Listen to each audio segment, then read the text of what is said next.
ആകാശവാണി. നമസ്കാരം. വാർത്തകൾ വായിക്കുന്നത് സുധിൻ സൈനുദ്ദീൻ.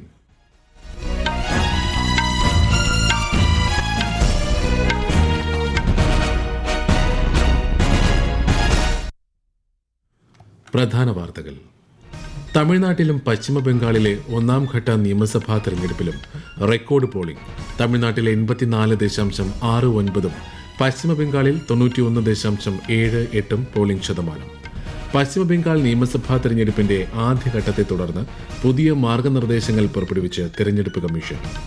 ബീഹാറിൽ മുഖ്യമന്ത്രി സമ്രാട്ട് ചൌധരി നിയമസഭയിൽ ഇന്ന് വിശ്വാസ വോട്ട് തേടും. ഒരു ദിവസത്തെ പ്രത്യേക സമ്മേളനം രാവിലെ 11 ആരംഭിക്കും. ഫ്രാൻസിലെ വിമാനത്താവളങ്ങളിൽ ഇന്ത്യൻ പൌരന്മാർക്ക് വിസ രഹിത യാത്രാ സൌകര്യമെന്ന പ്രഖ്യാപനത്തെ സ്വാഗതം ചെയ്ത് ഇന്ത്യ. കേരളത്തിൽ കനത്ത ചൂട് തുടരുന്നു. കൊല്ലം, തൃശൂർ, പാലക്കാട് ജില്ലകളിൽ ഉഷ്ണതരംഗ സാധ്യത കണക്കിലെടുത്ത് ഇന്ന് ഓറഞ്ച് ജാഗ്രത. ISSF ഷൂട്ടിംഗ് ലോകകപ്പിൽ ഇന്ത്യയുടെ പ്രാച്ചി ഗേക്വാഡിന് സ്വർണം. IPL മുംബൈ ഇന്ത്യൻസിനെതിരെ ചെന്നൈ സൂപ്പർ കിങ്സിന് തകർപ്പൻ ജയം. വാർത്തകൾ വിശദമായി. തമിഴ്നാട്ടിലും പശ്ചിമബംഗാളിലെ ഒന്നാം ഘട്ട നിയമസഭാ തെരഞ്ഞെടുപ്പിലും റെക്കോർഡ് പോളിംഗ്. തമിഴ്നാട്ടിൽ 84.69%, പശ്ചിമബംഗാളിൽ 91.78% പോളിംഗ് ശതമാനം. തമിഴ്നാട്ടിലെ 234 നിയമസഭാ മണ്ഡലങ്ങളിലും പശ്ചിമബംഗാളിൽ ആദ്യഘട്ടത്തിൽ 152 മണ്ഡലങ്ങളിലുമായിരുന്നു ഇന്നലെ വോട്ടെടുപ്പ് നടന്നത്. പശ്ചിമബംഗാളിൽ ഈ മാസം 29-നാണ് രണ്ടാം ഘട്ട തെരഞ്ഞെടുപ്പ്.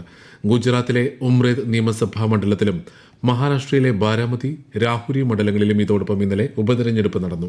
കേരളം ഉൾപ്പെടെ നിയമസഭാ തെരഞ്ഞെടുപ്പ് നടന്ന 4 സംസ്ഥാനങ്ങളിലും പുതുച്ചേരിയിലും വോട്ടെണ്ണൽ May 4-നാണ്.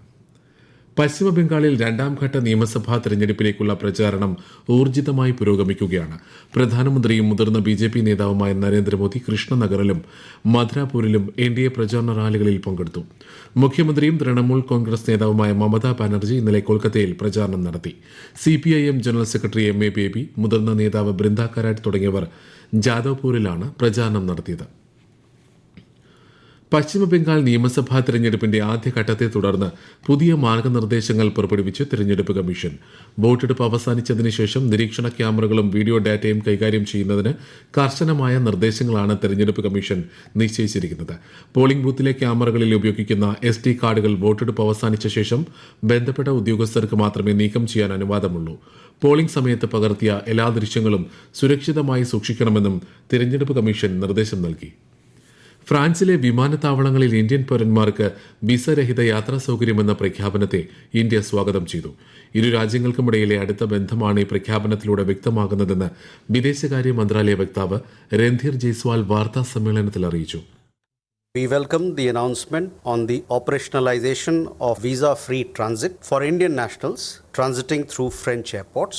The removal of the requirement of transit visas for Indian passport holders was agreed between Prime Minister and President Macron. The government of France has now operationalized this agreement, and Indian nationals transiting through mainland France exclusively by air will no longer need a transit visa with effect from 10th April 2026. പശ്ചിമേഷ്യൻ സംഘർഷത്തിന്റെ പശ്ചാത്തലത്തിൽ Indian പൌരന്മാർ ഇറാനിലേക്കുള്ള യാത്ര ഒഴിവാക്കണമെന്ന് ടെഹ്റാനിലെ Indian embassy കർശന നിർദ്ദേശം നൽകി. വ്യോമ കരമാർഗം ഇറാനിലേക്ക് യാത്ര ചെയ്യരുതെന്നാണ് മുന്നറിയിപ്പ്. മേഖലയിലെ സംഘർഷങ്ങൾ കാരണം വ്യോമാതിർത്തിയിൽ ഏർപ്പെടുത്തിയിരിക്കുന്ന നിയന്ത്രണങ്ങൾ അന്താരാഷ്ട്ര വിമാന സർവീസുകളെ ബാധിക്കുന്നതായും എംബസി അറിയിച്ചു. ഇന്ത്യയെ നിക്ഷേപ ആകർഷക രാഷ്ട്രമാക്കുന്നതിന് നിരവധി ഘടനാപരമായ പരിഷ്കാരങ്ങൾ നടപ്പിലാക്കിയതായി രാജ്യരക്ഷാമന്ത്രി രാജ്നാഥ് സിംഗ്. ജർമ്മനിയിലെ മ്യൂണിക്കിൽ പ്രതിരോധ നിക്ഷേപക ഉച്ചകോടിയെ അഭിസംബോധന ചെയ്യുകയായിരുന്നു അദ്ദേഹം. പ്രതിരോധ വ്യാവസായിക മേഖലകളിൽ ഇരു രാജ്യങ്ങൾ തമ്മിലുള്ള ബന്ധം ശക്തമാകുന്നതായും ശ്രീ രാജ്നാഥ് സിംഗ് അറിയിച്ചു. I have come here today not only as a defense minister of India, but also as a committed advocate of a stronger India-Germany defense industrial partnership. With a clear message to the German industry, come, collaborate and grow with India. Germany occupies a very special place in the global industrial and technological landscape.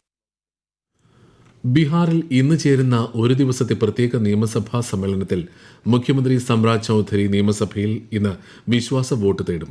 രാവിലെ 11 മണിക്ക് സമ്മേളനം ആരംഭിക്കുമ്പോൾ മുഖ്യമന്ത്രി വിശ്വാസ vote തേടുന്നതിനുള്ള പ്രമേയം അവതരിപ്പിക്കുമെന്ന് നിയമസഭാ secretariat അറിയിച്ചു.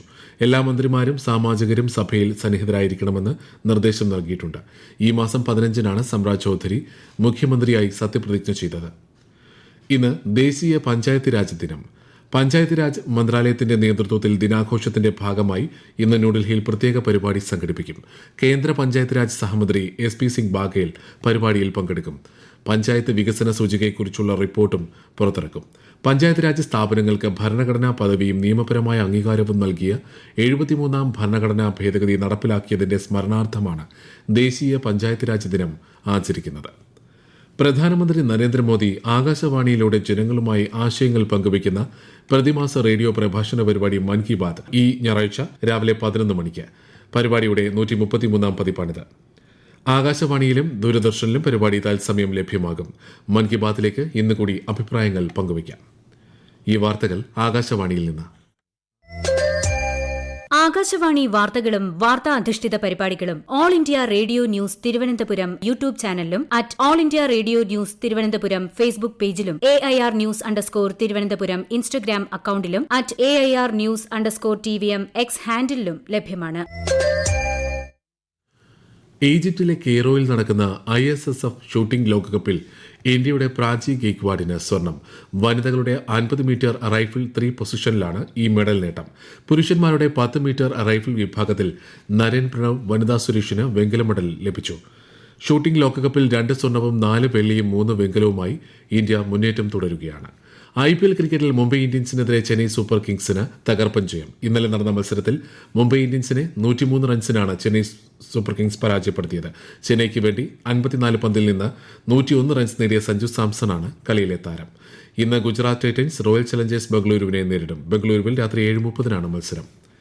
സംസ്ഥാനത്ത് കനത്ത ചൂട് തുടരുന്നു. കൊല്ലം, തൃശൂർ, പാലക്കാട് ജില്ലകളിൽ ഇന്ന് ഉഷ്ണതരംഗത്തിന് സാധ്യതയുണ്ടെന്ന് കേന്ദ്ര കാലാവസ്ഥാ വകുപ്പ് അറിയിച്ചു. ഈ ജില്ലകളിൽ ഓറഞ്ച് ജാഗ്രത തുടരുകയാണ്. വിശദാംശങ്ങളിലേക്ക്. അതികഠിനമായ ചൂട് തുടരുന്ന പാലക്കാട് ജില്ലയിൽ താപനില 41 ഡിഗ്രി സെൽഷ്യസ് വരെയും കൊല്ലം, തൃശൂർ ജില്ലകളിൽ 40 ഡിഗ്രി വരെയും ഉയർന്നേക്കാമെന്നതിനാൽ പൊതുജനങ്ങൾ അതീവ ജാഗ്രത പാലിക്കണമെന്ന് കേന്ദ്ര കാലാവസ്ഥാ വകുപ്പ് മുന്നറിയിപ്പ് നൽകി. വിവിധ ജില്ലകളിൽ താപനില സാധാരണയേക്കാൾ 4 മുതൽ 5 ഡിഗ്രി സെൽഷ്യസ് വരെ കൂടാനും സാധ്യതയുണ്ട്. ഉഷ്ണതരംഗ സാധ്യതയുള്ളതിനാൽ അങ്കണവാടികളിലെ പ്രീ സ്കൂൾ പ്രവർത്തനവും ഒരാഴ്ചത്തേക്ക് നിർത്തിവെക്കാൻ തീരുമാനിച്ചു. ദുരന്ത നിവാരണ അതോറിറ്റി, ആരോഗ്യവകുപ്പ് എന്നിവയുടെ ജാഗ്രതാ നിർദ്ദേശത്തെ തുടർന്നാണ് നടപടി. അങ്കണവാടികളുടെ മറ്റു പ്രവർത്തനങ്ങൾ പതിവ് പോലെ നടക്കും. ഈ കാലയളവിൽ കുട്ടികൾക്ക് നൽകേണ്ട പോഷക ആഹാരം വീടുകളിലെത്തിക്കും. ഉയർന്ന താപനില കുട്ടികളുടെ ആരോഗ്യത്തെ ബാധിക്കാൻ സാധ്യതയുള്ളതിനാൽ കൊല്ലം ജില്ലയിൽ ഏപ്രിൽ 29 വരെ എല്ലാ സ്വകാര്യ ട്യൂഷൻ ക്ലാസുകൾക്കും അവധിക്കാല ക്ലാസുകൾക്കും ക്യാമ്പുകൾക്കും നിരോധനം ഏർപ്പെടുത്തി. ചൂട് ഉയരുന്ന സാഹചര്യത്തിൽ തൃശൂർ ജില്ലയിലെ സ്കൂളുകൾ, കോളേജുകൾ ഉൾപ്പെടെ എല്ലാ വിദ്യാഭ്യാസ സ്ഥാപനങ്ങൾക്കും ഇന്ന് അവധി പ്രഖ്യാപിച്ചിട്ടുണ്ട്. News desk, Akashvani. കേന്ദ്ര വാർത്താവിതരണ പ്രക്ഷേപണ മന്ത്രാലയത്തിന് കീഴിലുള്ള ദേശീയ ചലച്ചിത്ര വികസന കോർപ്പറേഷൻ നിർമ്മിച്ച അച്ചപ്പയുടെ ആൽബം എന്ന മലയാള ചിത്രം ഇന്ന് പ്രദർശനത്തിനെത്തും. ദീപ്തി പിള്ള ശിവനാണ് ചിത്രം സംവിധാനം ചെയ്തിരിക്കുന്നത്. നിർമ്മിത ബുദ്ധിയുമായി ബന്ധപ്പെട്ട് സമീപകാലത്ത് ഉയർന്നുവരുന്ന വെല്ലുവിളികൾ വിലയിരുത്തുന്നതിന് കേന്ദ്രമന്ത്രിമാരായ നിർമ്മല സീതാരാമനും അശ്വിനി വൈഷ്ണവും ഷെഡ്യൂൾഡ് കൊമേഴ്ഷ്യൽ ബാങ്കുകളുമായി ഉന്നതതല യോഗം ചേർന്നു. ധനകാര്യ സ്ഥാപനങ്ങളിലും ബാങ്കുകളിലും ഉയർന്ന തോതിലുള്ള ജാഗ്രത, തയ്യാറെടുപ്പ്, മികച്ച ഏകോപനം എന്നിവ ആവശ്യമാണെന്ന് ധനമന്ത്രി അറിയിച്ചു. വെല്ലുവിളികളോട് വേഗത്തിലും ഫലപ്രദമായും പ്രതികരിക്കുന്നതിന് ഏകോപിതമായ സംവിധാനം വികസിപ്പിക്കണമെന്നും ഇതിനായി സൈബർ സുരക്ഷാ പ്രൊഫഷണലുകളുടെയും ഏജൻസികളുടെയും സേവനം പ്രയോജനപ്പെടുത്തണമെന്നും ശ്രീമതി നിർമ്മല സീതാരാമൻ ബാങ്കുകൾക്ക് നിർദ്ദേശം നൽകി. ഇറാനെതിരെയുള്ള യുദ്ധത്തിൽ ആണവായുധങ്ങൾ പ്രയോഗിക്കില്ലെന്ന് US പ്രസിഡന്റ് ഡൊണാൾഡ് ട്രംപ്. ഇറാനുമായി ശാശ്വതമായ സമാധാന കരാറിലെത്താനാണ് ശ്രമമെന്നും വൈറ്റ് ഹൌസിൽ നടത്തിയ വാർത്താ സമ്മേളനത്തിൽ അദ്ദേഹം വ്യക്തമാക്കി. പശ്ചിമേഷ്യൻ സംഘർഷം ലഘൂകരിക്കുന്നതിന്റെ ഭാഗമായി ഇസ്രയേലും ലെബനനും തമ്മിലുള്ള വെടിനിർത്തൽ 3 ആഴ്ചത്തേക്ക് കൂടി നീട്ടുന്നതായും ട്രംപ് പ്രഖ്യാപിച്ചു. പ്രധാന വാർത്തകൾ വീണ്ടും. തമിഴ്നാട്ടിലും പശ്ചിമ ബംഗാളിലെ 1ാംഘട്ട നിയമസഭാ തെരഞ്ഞെടുപ്പിലും റെക്കോർഡ് പോളിംഗ്.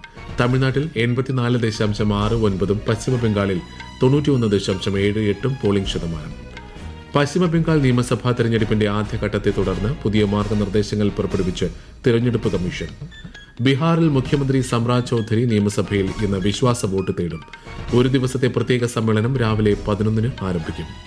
ഫ്രാൻസിലെ വിമാനത്താവളങ്ങളിൽ ഇന്ത്യൻ പൌരന്മാർക്ക് വിസ രഹിത യാത്രാ സൗകര്യമെന്ന പ്രഖ്യാപനത്തെ സ്വാഗതം ചെയ്ത് ഇന്ത്യ.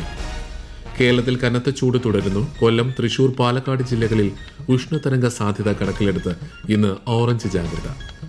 ISSF ഷൂട്ടിംഗ് ലോകകപ്പിൽ ഇന്ത്യയുടെ പ്രാചി ഗെയ്ക്വാഡിന് സ്വർണം. IPL മുംബൈ ഇന്ത്യൻസിനെതിരെ ചെന്നൈ സൂപ്പർ കിങ്സിന് തകർപ്പൻ ജയം. വാർത്തകൾ കഴിഞ്ഞു. തിരുവനന്തപുരം നിലയത്തിൽ നിന്നുള്ള അടുത്ത വാർത്താ പ്രക്ഷേപണം 11 മണിക്ക്.